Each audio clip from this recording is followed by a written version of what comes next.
But actually, when this movie came out, it was criticized, I read, for not being political enough.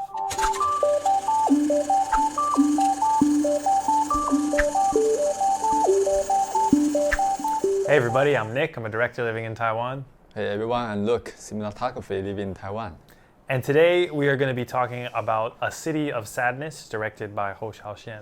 悲情城市侯孝贤的作品。 So this film was recommended to us, and I watched it for the first time when reviewing it. It's about a family that lives in Jiufen, which is a town in Taiwan.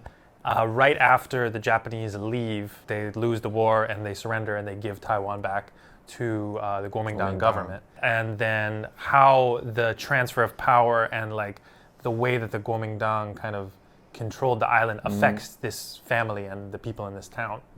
In a way, it's like a political film because it references the historical period of like the White Terror, and a lot of the people in the film are affected by it. Like they get taken away by government or Kuomintang, and there is a reference to the 228 massacre which happened.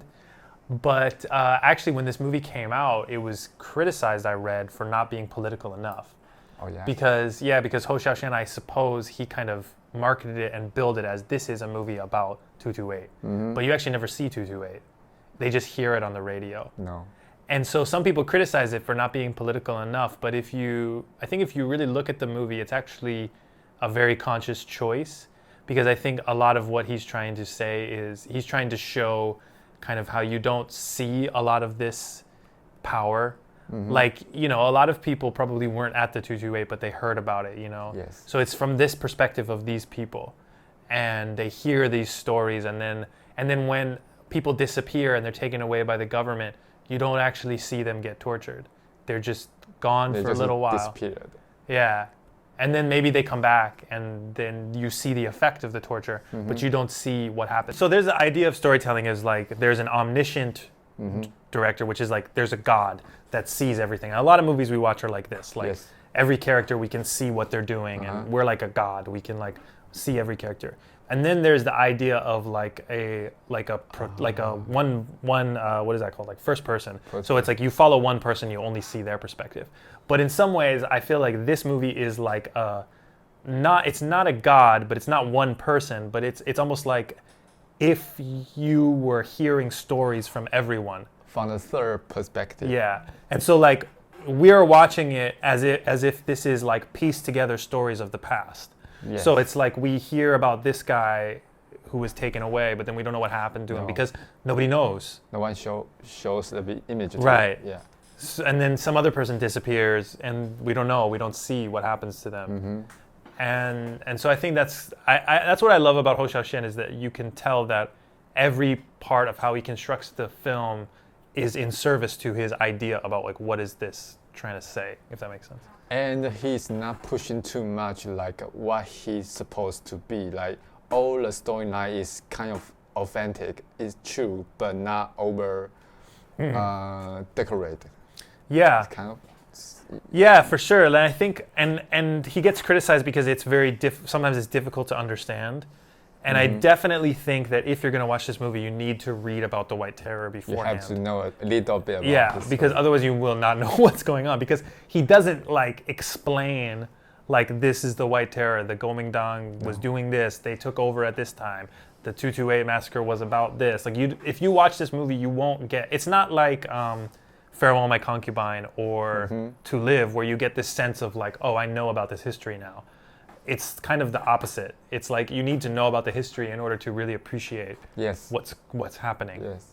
So like, so basically you get these fragments of like these people's lives, and you learn a little about it. And it was criticized because it wasn't like people were saying like it's hard to follow and you're not making a statement. But I think what you're saying is he's not making any statement. Is important is that like I don't think he's interested in making a political statement. I really do think Hou Xiaoxian is mostly concerned with the people. The people itself. Not this political message.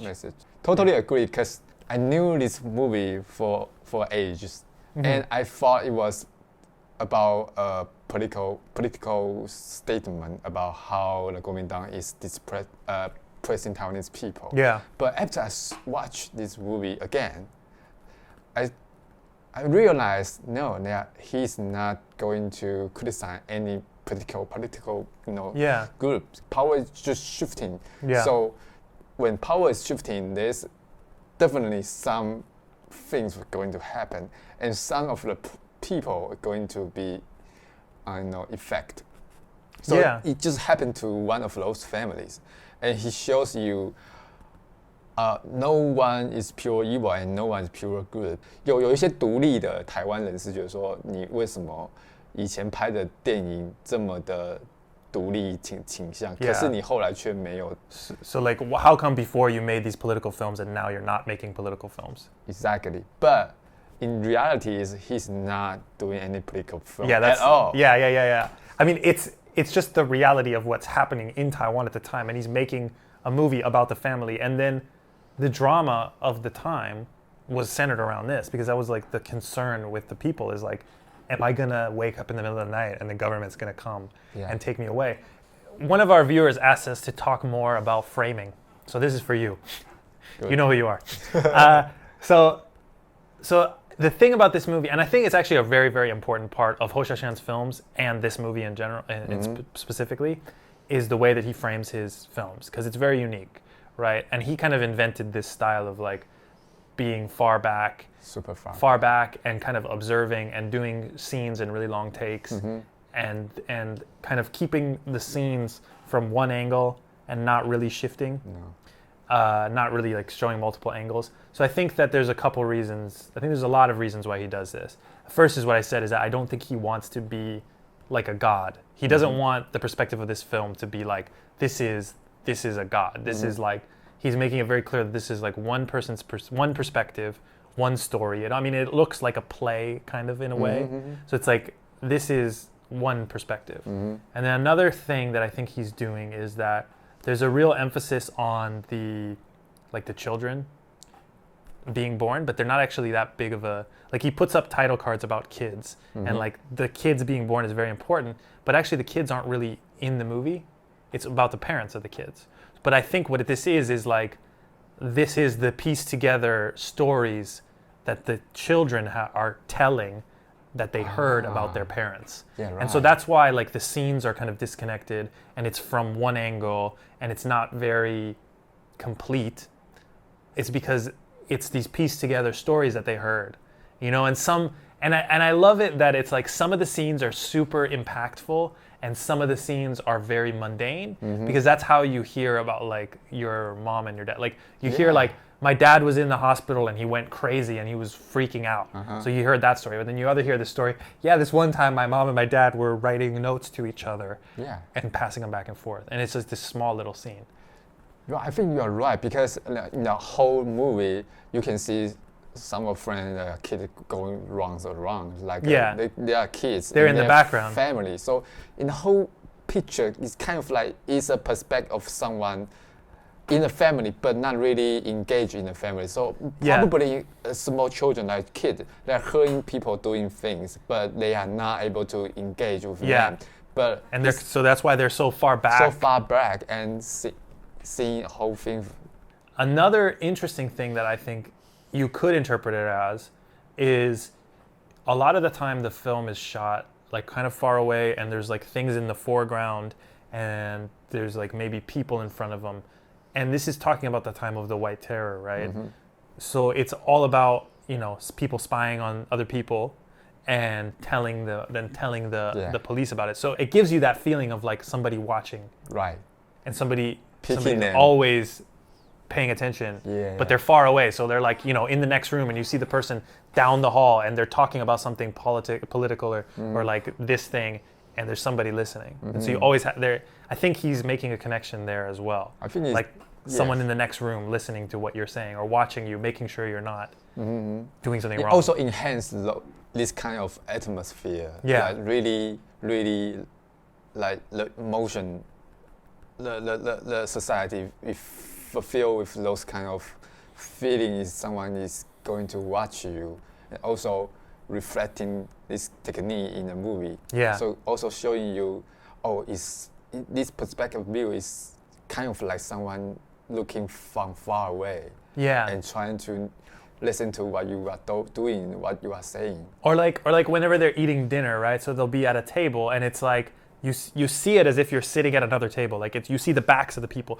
Like usually when you film people in a dinner scene, like you'll be in the middle of the table and you'll kind of be going around seeing everyone's faces, and there's nobody in front of them. But this one, it's like behind, and there's like you see the table. It's as if you're sitting at another table and you're listening to them. Yeah. So it's definitely like got this kind of creepy vibe of like somebody watching you. Some of the characters will mention like little things like that if you know that it's about the White Terror, it becomes kind of interesting. So like somebody will be at a table eating dinner, and then they'll start talking about how they hate the government. Very, very, just like very briefly, they'll be like, "Oh yeah, the Kuomintang is crap," or "They did this," something, and then somebody will be like, "Shh, stop. Don't talk. You will Yeah. And then, or like somebody will go into a room and they'll be looking through somebody's books, and they'll say like, "Oh, you're reading Marx." And the people will be like, "Oh yeah, just reading, not a big deal," because any little thing you do or say could be used against you later. And actually, in the movie, those things don't end up coming back. Like it's not like somebody will take somebody away and say, "Oh, it's because you had that Marx book," but what you understand if you know about the time is that like, yeah, it might have had to do with that, or it might not have. And if you're living in that time, everything you did, you're kind of conscious of. And so I think Hou Xiaoxian purposefully put all these little moments in to make you wonder, like, am I getting taken away because of this? Am I getting taken away because of that? Like, what's the reason? Because it could be anything. It's really easy to get someone in trouble as long as you just tell the police like he's reading something. Yeah, exactly. Like anything. I think that's the key point about this time period is that like it was your family or your friends or somebody, your neighbor, informing on you, and they could use anything. Like you didn't even have to really be doing anything. Yeah. Like you can find anything about anybody.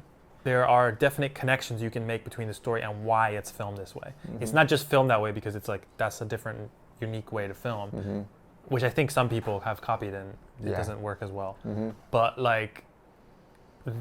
this way, if it's motivated, if your choice to be like, okay, I'm gonna be back far away, long take, there's gonna be doorways and stuff in between me and the action. If there's a motivation there, if there's a connection there, then it really gets you as an audience member thinking and feeling a certain way. Yeah. And that's the point of a movie. So this is a choice of the way he make the movie. Like the whole through the movie is kind of similar technique to do it. But in between, even the fighting scenes, you just see. Yeah, it's far away. It's so far away. So he definitely really stick in this kind of technique through whole movie. Yeah.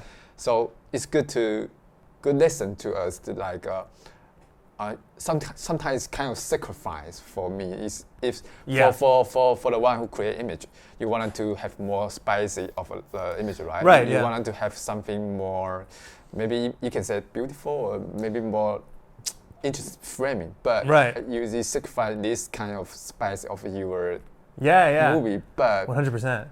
No, it's it's really like he decided like I am putting this limitation on myself of like I'm gonna shoot it in this way, and it in a way it makes it a lot harder to do. Yeah. Like in some way you could watch it and think like, oh, this is just one shot, this is easy, he's just setting up the frame and leaving it there. But in another way it's super hard because he doesn't have the ability to like be like, okay, I'm gonna cut this part or cut to a close up or cut to cutaway.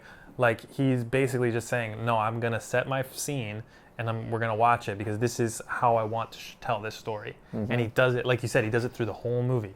Yeah. So like there's a fight scene. It's like he's not gonna be like, oh, the fight scene would be cooler if we got in close and we showed this part, showed the stab. Yeah. No, he's like, we're gonna show everything like this. And I think that's another reason why like as a viewer sometimes it can be challenging because you expect it to be a certain way. But yes and no. He doesn't, but I feel like as a director, he doesn't care. He's like, no, this is how it is. This is all you get. You get this angle from far away. Yeah, it's really impressive for me because sometimes when I trying to film something, I wanted to get as much as footage I could. Right. As many as beautiful scene I could. but I don't know if is he also doing it but not using it, or he not even take at all. My guess, I mean, I don't know. It's hard. I would be interested to I should watch some interviews with him or ask him if I ever meet him. But yeah. But I'd be curious to know. My guess would be that he probably shoots it from multiple angles, but he just decides on the one he likes. I think so. Because I mean, I hope he has some other options, but which makes sense. Yeah. But he's not being like, okay, let's get the coverage of this conversation where we get his reaction, your shot, this, that. No, he's basically just being like, this is the one angle we're gonna do. Yeah. I think he really loves silent films too, because in 3 times he does this thing with the title cards, and in this one of the characters is deaf and he's writing it, and then it puts up the title card. Yeah.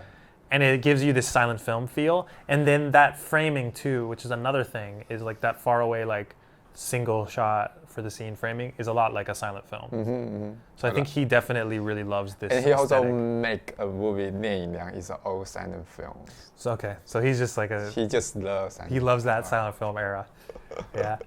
Yeah. I mean, I would say this movie is a classic for a reason. It's long, and it's definitely, I mean, all the films that we always talk about because they're art films, it's you got to be in the right mindset to do it. Because I remember a story of my friend in college. They were watching a bunch of Asian cinema in college, and they watched this film as one of them. They were watching Japanese films and Korean films and stuff like that, and then the Taiwan film they watched was this one. And he was like, man, Taiwan New Wave cinema is slow. He couldn't get into it. I know. And it's yeah, it's true. And I think this is a bad first film to watch of Taiwan New Wave cinema, because you need so much history and understanding of Taiwan. So as him, he didn't know anything about Taiwan. He didn't know anything about 228. No. So what does this film connect to him at all? No. You know? Not at all. So it's really I think a better movie to start with would be something like Millennium Mambo, or even 3 times would be for Ho Xiaoxian, or an Edward Young film would be a better kind of introduction to the Taiwan New Wave. And then this would be maybe, if you really like these kind of films, then you watch this one. But I definitely don't think it's the first Taiwanese New Wave movie to watch. No, it's not easy to get it, really. Yeah, A Brighter Summer Day even maybe I think would be a good one to start with. Yeah, I think so. Yeah. Another funny story about this movie is that, it's filmed in Jiufen. And this is for the foreigners that have heard about this, is there's this weird myth that Spirited Away is based on Jiufen. So the myth is, the story that all of the people from America, and I think Japan too, hear is that Miyazaki went to Jiufen and he thought it was so beautiful that he drew Spirited Away based on it. It's not true. No, true. It's a lie. It's a lie? Yeah. Okay. Miyazaki in an interview said, I don't think he's I've never been there, or maybe he'd been there, but he's no, it's not based on that. But so many people, I don't know why, so many people are oh, I want to go. Even my brother, when he came to Taiwan, he's I want to go to the town that Spirited Away was based on. And I was it's not a real place. It's supposed to be Jiufen, but it's not based on Spirited Away. But this movie is filmed there. So it's kind of interesting, because it actually does have a movie based on it, but the one that everybody knows it for is the wrong one. It should be famous for this movie, for A City of Sadness, but it's famous for Spirited Away, which it's not based on. I think it's because the animation is more popular. Yeah, than of course. the film. Of course. If you go to Jiufen, The Spirited Away is not based on Jiufen, but this movie was shot there, and it's actually a very beautiful town. And this movie is really beautiful, the way that the streets are, and the mountainside and all this stuff is really, really gorgeous. Yeah, so definitely check out A City of Sadness. If you have any other films to recommend to us, please recommend them. You see, we're getting to the recommends slowly but surely. Let us know what you want us to review. I love watching films, so anything's fair game. All right, talk to you later. Bye-bye. Bye.